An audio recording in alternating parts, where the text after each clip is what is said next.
The Federal Reserve held interest rates steady on Wednesday but said the risk of higher inflation and unemployment had risen, further clouding the economic outlook as the U.S. Central Bank grapples the impact of Trump administration tariff policies. Speaking at a press conference following the Federal Open Market Committee FOMC meeting, Fed Chair Jerome Powell said despite heightened uncertainty, the economy is still in a solid position.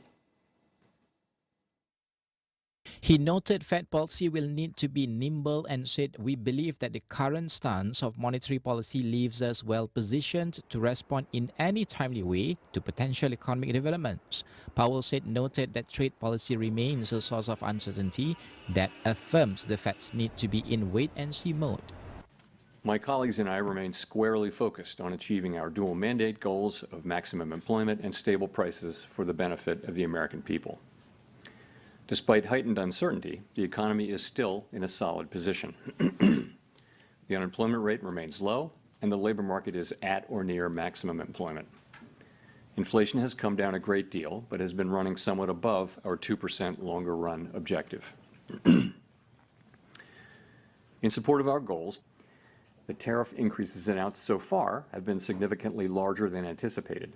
All of these policies are still evolving, however, and their effects on the economy remain highly uncertain.